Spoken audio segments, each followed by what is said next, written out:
The year was 1865, and death had ridden in on the wind like it always did. Quiet at first, then kicking up dust behind its boots. Evelyn Langford stood in black lace and leather gloves as her father was lowered into the ground, his coffin swallowed by earth that smelled of clay and pine. A gust lifted her veil just enough for the townsfolk to glimpse her face, strong-jawed, pale, lips pressed so tightly together they looked bloodless. She didn't cry, not because she didn't feel grief. She just knew it wouldn't help. The preacher's words drifted like smoke. Hollow.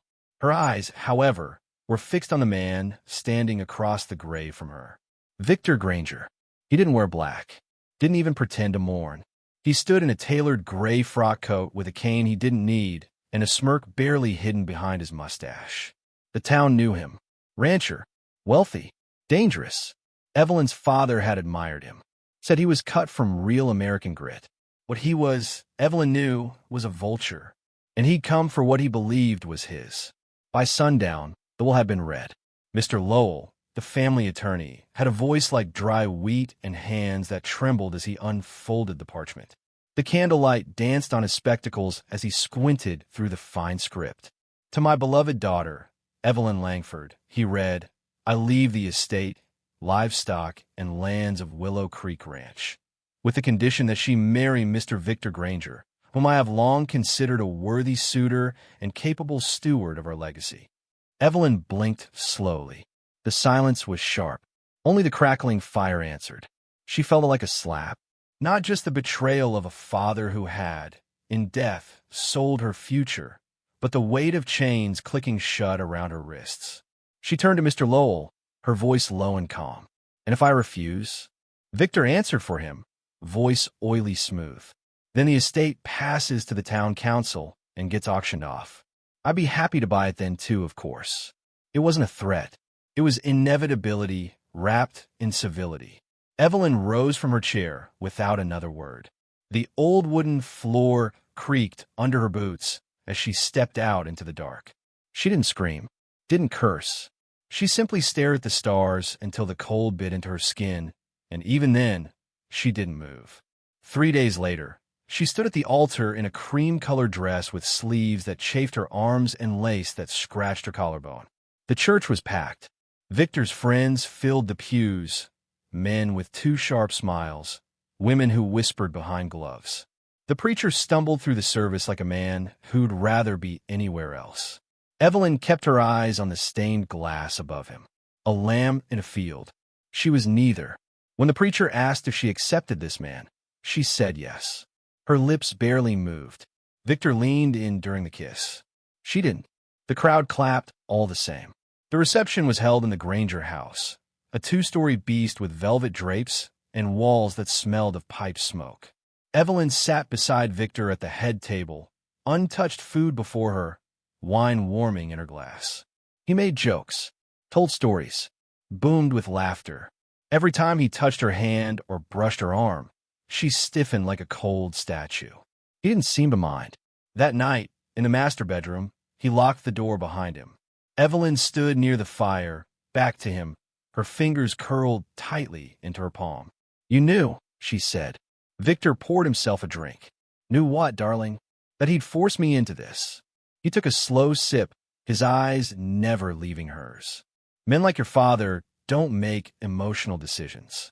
He was protecting you, giving you stability. Stability, she repeated. He stepped closer. You'll thank him one day. She turned her face just before his hand reached her cheek. That was the first time. The days bled together after that.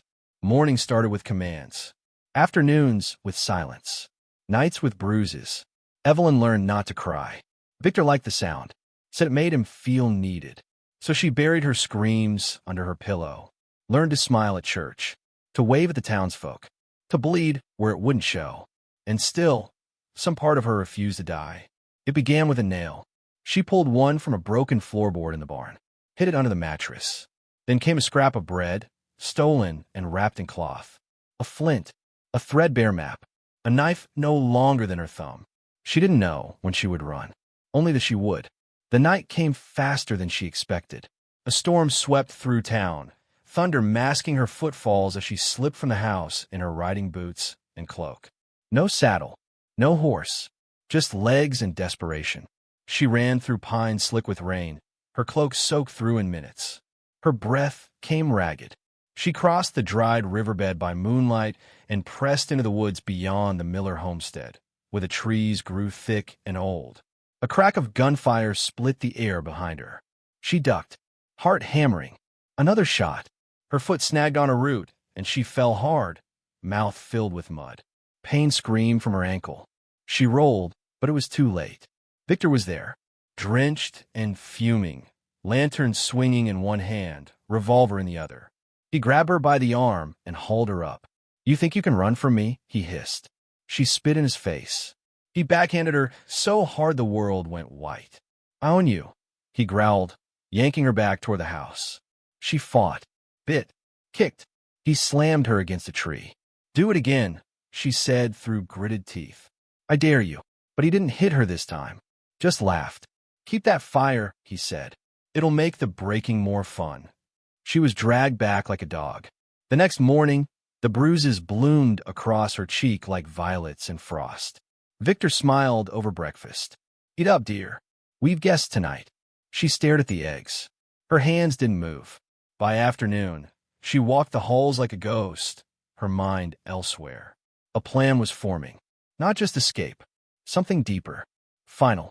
The next time she ran, she'd take him with her to the grave, if needed. She waited until dark again. This time, she didn't try the forest. She went up the ridge. It was said no woman could climb the broken bluff alone, that the wind up there would tear your skin and the coyotes would find your bones before sunrise. Evelyn climbed it in a dress, with blood in her mouth and a blade in her sleeve. She reached the summit just before midnight. The moon hung like a silver coin in a dark purse, and below her, the world looked far away and silent. The wind howled. She stepped to the edge, the hem of her dress whipping like flags in war. Her chest heaved, not with fear, with fury. In her hand, she held the pistol. It wasn't loaded. She never had the bullets. But it didn't matter. It was enough. She whispered to the wind, "I'd rather die free than live as property." Something cracked behind her. She turned sharply, expecting a coyote. Or worse, Victor. But the figure that stepped from the trees wasn't either. Tall, broad-shouldered, wrapped in a dusty trail coat that had seen years of storms. A hat low over his eyes. He didn't reach for a weapon. Didn't speak right away. He looked at her like he recognized something. "You look like you need saving," he finally said. Evelyn stared. The wind died, just long enough for her to hear her own heart. She didn't lower the pistol, but she didn't raise it either. "Who are you?" she asked. He tipped his hat, just slightly. "Name's Calder Rowe. Passing through." "Then keep passing." He didn't move. "Can't. Not with a woman about to throw herself off a cliff." "I wasn't." "Don't lie." He cut her off. Not cruelly, just certain. A bluff like this ain't a place for reflection. Evelyn narrowed her eyes. "What do you care?" He nodded at the pistol. "You wouldn't be holding that if you didn't want someone to care." She hated him in that moment. For seeing too much. For being right. But more than that, she hated how her knees started to shake. Not from fear. From the sudden, terrifying realization that she might still want to live. She lowered the gun. Slowly. Calder didn't smile. Just stepped closer, offering his hand. The wind kicked up again. This time, it didn't chill her. She took it. That night, they sat by a fire just beyond the bluff. He shared jerky. She asked no questions. He offered no stories. And when she fell asleep, it was the first time in weeks she didn't dream of locked doors or blood on her hands. Morning came quietly, but war, she knew, was coming with it. And this time, she wouldn't be the one running. By the time the sun broke over the ridge, Evelyn Langford had already saddled a stolen roan and packed what little Calder had offered: dried meat, flint, a rolled blanket that smelled like smoke and pine. He watched her from where he leaned against a rock, arms crossed, expression unreadable beneath the shadow of his hat. "You ride like you've done it angry before," he remarked. "I've done most things angry," she answered, tugging the reins tighter. They didn't speak for the first 5 miles. The silence wasn't awkward. It was survival. The trail wound through scrub and rock, where any noise might draw eyes or worse. Evelyn stole glances at him. His coat was patched at the shoulders, one boot had been re-stitched with rawhide, and the rifle slung across his back looked well-loved. He didn't ask questions, didn't offer sympathy. He rode like a man who knew the land and had made peace with how little it gave back. It was nearly noon when he finally spoke again. "You planning on running forever?" Evelyn didn't turn her head. "No." "Then what?" "I plan to burn him down." Calder didn't answer. Not for a long time. Then he said, "Good." They camped that night near a dry ravine, where cottonwoods leaned like old drunks and coyotes howled too close for comfort. Calder built the fire while Evelyn cleaned a rabbit he'd shot.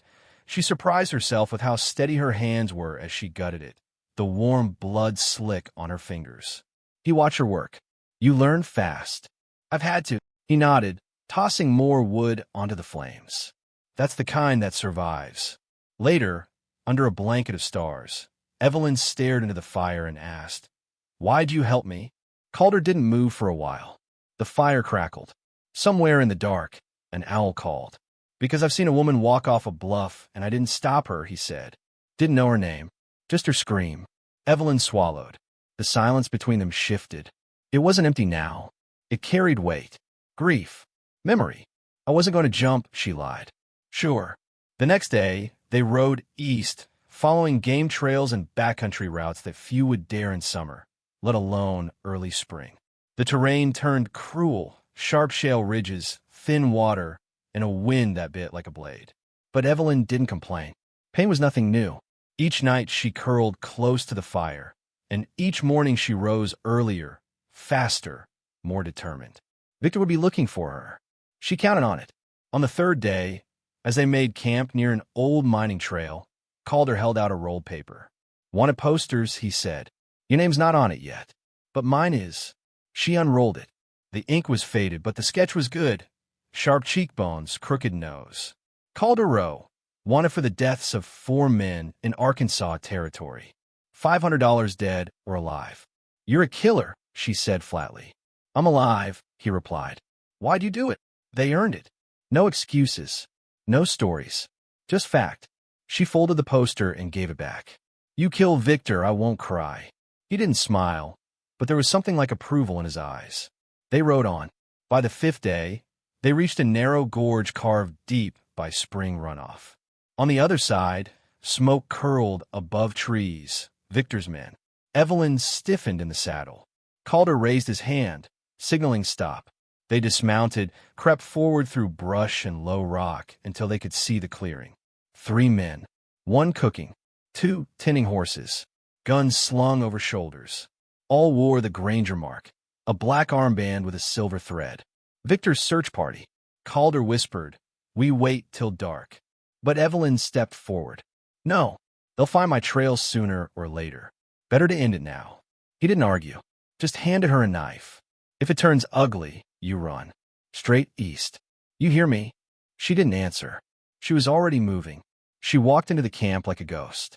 The men turned, startled, hands going to holsters. The first one she knew, Grady Martin, one of Victor's hired guns. He squinted, uncertain. "Miss Langford." She smiled. Then she drove the knife into his gut. The other 2 reacted fast, but not fast enough. Calder dropped one with a rifle shot. The third lunged at Evelyn, but she ducked, rolled, and came up with Grady's pistol. The bullet caught him in the thigh. He went down screaming. Calder moved in, rifle ready, face like stone. The man gasped, "Please. I got a daughter." Evelyn stepped past Calder. She didn't raise the pistol. Instead, she crouched beside the man, grabbed the badge from his armband, and stood. "Tell Victor," she said, voice ice cold. "I'm not running anymore." Then she and Calder vanished into the trees. That night, Calder lit a bigger fire. Evelyn sat beside it, still holding the black badge. Her hands didn't shake. Her stomach didn't turn. She looked at Calder and said, "I think I finally understand what it means to fight back." "You're learning fast," he said again. She didn't smile. By the 7th day, they reached a ridge that overlooked the town. Willow Creek sat quiet below, steam rising from chimneys, snowmelt running through the main road. The Granger estate loomed on the hill beyond it, its white columns catching the light like polished teeth. Evelyn stared long and hard. "Victor'll be waiting," she said. Calder checked his rifle. "Good." They made camp that night in a narrow canyon, well hidden. Evelyn braided her hair tightly back, tied the knife at her thigh, checked the pistol she'd stolen 3 times. Calder cleaned his rifle and sharpened a second blade, handing it to her. "For close work," he said. She took it without a word. As night fell, clouds rolled in. No moon, no starlight, just darkness thick as molasses. "Why help me?" she asked again, voice softer now. Calder glanced at her. "'Cause when I look at you, I don't see a broken thing. I see a fire somebody tried to smother. And if it burns too hot..." He shrugged. "Then let it." They didn't sleep much. When the sky began to lighten, Evelyn stood and faced the east. She didn't shake, didn't tremble. She just said, "Let's finish it." They entered town at dawn. No one was awake yet.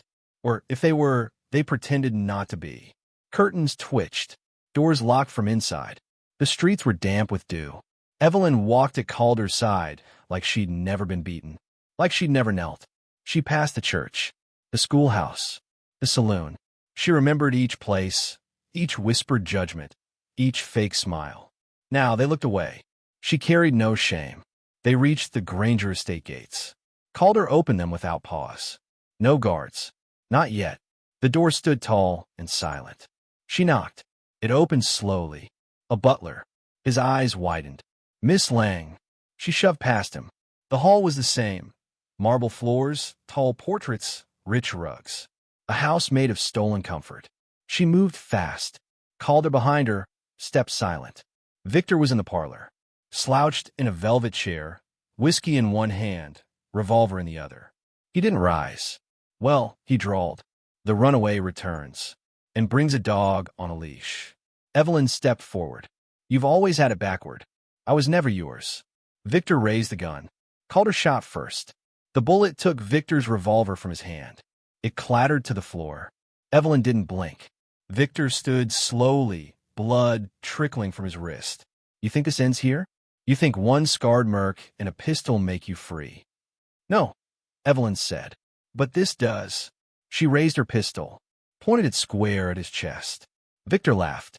"Go on, do it, and see how far you get." She hesitated. Then Calder spoke. "Quiet. You don't have to kill him to beat him." Evelyn lowered the gun, walked to Victor, looked him in the eye, then slapped him hard across the face. "I want you alive," she said. "I want you to feel it when your power crumbles. When this house burns. When every lie you told melts in front of the town that once praised you." Calder poured the kerosene. Victor screamed, ran for the door. Calder tripped him with the cane he never used. By the time the flames reached the ceiling, Evelyn and Calder were riding out. The smoke curled into the pale morning sky like the last breath of a dying tyrant. She didn't look back. Not yet. But she would, because fire doesn't forget. And neither did she. Dawn bled red across the horizon as Evelyn Langford rode in silence. The fire she'd lit behind her wasn't just a blaze. It was a declaration. The Granger estate, that monument of polished greed and domestic tyranny, now lay in ruin. The smoke rising behind her was thick, black, and undeniable. Every soul in Willow Creek would smell it by noon, and they would know. She was no longer Victor's wife. She was something else now. Calder Rowe rode beside her, silent as ever, his eyes fixed forward. He hadn't questioned her choice to leave Victor alive, hadn't offered praise or warning, just followed her into hell and back without complaint. That was his way. He wasn't a man of words. But Evelyn could feel the shift in him, how he looked at her not as a woman needing saving, but one choosing vengeance with both hands steady. They crossed the far ridges by mid-morning and paused at the overlook, where the land dropped into a bowl of dry brush and scattered pines. Calder dismounted first, checking the trail below. Evelyn watched him from her saddle. "Do you think he'll come after us?" she asked. "He's a coward," Calder said, scanning the ridgeline. "But cornered animals don't think straight. If he's alive, he's dangerous." She nodded. That much she already knew. They rode hard through the brush country, avoiding known routes, cutting through creek beds and burned clearings. At one point, Evelyn spotted a falcon overhead, circling. It reminded her of the way Victor had always circled her, waiting for the right moment to strike. She shook the thought off like dust. Victor was broken, humbled, but not gone. By nightfall, they reached a long-abandoned mill on the edge of Crooked Rock Pass. They took shelter there, no fire, no light. Evelyn ate jerky in silence, listening to the wind whistle through the rotten slats above them. Calder finally spoke. "You ever think about what comes after?" She raised a brow. "After what?" "All this. Him. The war. The running." Evelyn stared at her hands. Callous now, rougher than they'd ever been. "Not until he's dead." "You sure?" She looked up. "Aren't you?" Calder didn't answer, just leaned back against a beam, arms crossed, staring into the dark. A long pause passed between them. Evelyn wanted to ask what he was thinking, but she already knew. He'd walked too many miles with vengeance on his shoulders to believe peace was anything but a fleeting thing. But she also knew something else. He was here, with her, not because of the chase, but because of the choice. The next day brought blood. They woke to hoofbeats echoing through the canyon, a fast, hard gallop coming straight for them. Calder moved like lightning, rifle up, breath still. Evelyn crawled to the back wall and peeked through the warped wood slats. 6 riders. Black coats. Dust masks. Rifles drawn. Victor's men. They'd found them. Calder didn't hesitate. He handed her a revolver and a handful of shells. "We split. You go north, Creek Trail. I'll lead them west." "No," Evelyn said sharply. "We do this together. No time to argue." "I'm not running, Calder." Their eyes locked. The hoofbeats grew louder. He gave a slow nod. "Then we stand." The firefight began before the first rider even cleared the ridge. Calder dropped the lead man with a clean shot between the eyes. Evelyn fired next, her bullet catching a second in the shoulder. The others scattered, ducking behind rocks, returning fire with reckless speed. Bullets tore into the mill's old walls, splinters flying like bees. Evelyn ducked low, breathing hard, pulse thundering. But she wasn't afraid. She was alive. Calder called out above the noise. "To flank in left. I see him." She rose, fired twice. One missed. The other struck dirt. Then, click. Empty.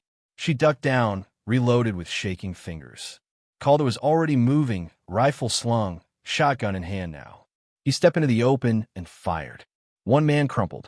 Another tried to run and caught a slug to the spine. The last man hesitated. Evelyn rose, aimed, and shot him through the thigh. He screamed, dropped his gun. The air grew still. Smoke hung low. Bodies lay twisted in the brush. Blood darkened the dust. Evelyn stepped out slowly, pistol still raised. The wounded man tried crawling away. She walked after him. He rolled on his back, gasping. "Please, I was just following orders." Evelyn looked down at him, eyes colder than iron. "So was I." She raised the gun. A hand caught her wrist. "Calder." "Not like this," he said. "He'd have done worse." "But you're not him." She stood there, torn between fire and reason. Finally, she lowered the gun. The man wept, dragging himself away. She turned her back on him. It was done. They burned the mill after. Not for the dead. For the message. Victor would know. She wasn't hiding. She wasn't weak. She was coming. 3 days later, they reached the outskirts of Willow Creek again. This time it was different. They didn't ride in undercover. They rode in deliberately. Broad daylight. Evelyn wore black, same dress from her forced wedding, now torn, dirted, stitched with her own hands. A ghost resurrected. The town stopped. Children froze mid-play. Shopkeepers gaped. The preacher's wife clutched her cross. They dismounted outside the sheriff's office. Sheriff Harlan stepped out slowly, shotgun in hand. "Miss Langford," he said warily. "Sheriff, lot of troubles come behind you." Then maybe it's time the town stopped looking away. His eyes drifted to Calder, then to her. "You sure about this?" She nodded once. "Victor Granger tried to kill me. Tried to break me. I'm here to finish what the fire started." Harlan sighed. "He's holed up in the old stockade house on Harper's Hill. Brought in hired guns. Says he's protecting what's his." Evelyn's lip curled. He lost that right the moment he struck me. Calder checked his rifle. "Reckon it's time," he said. They rode for Harper's Hill with the town watching. No one stopped them. This time, Evelyn wasn't climbing stairs to a husband's home. She was storming a fortress. The stockade stood tall, thick walls, iron gate, narrow slits for rifles. Calder scouted the perimeter. 2 on the roof, 3 on the porch. "He's inside." Evelyn didn't hesitate. She rode straight to the gate and shouted, "Victor!" A moment of silence. Then the front door creaked open. Victor stepped out. No coat, no hat, just a pistol and a sneer. "Well, look who crawled out of hell." She dismounted, walked slowly, gun in hand. "You wanted a show?" she said.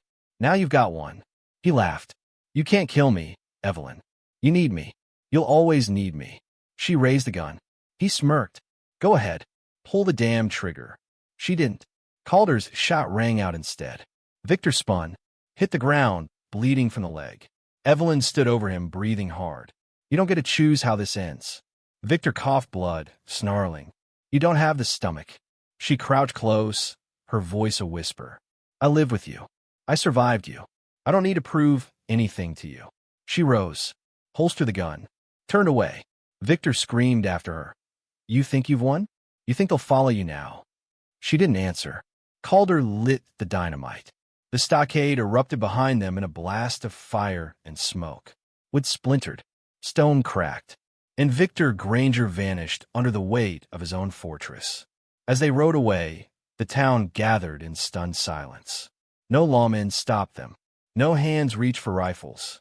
Because Evelyn Langford wasn't running anymore. She was leading. And behind her, fire always followed.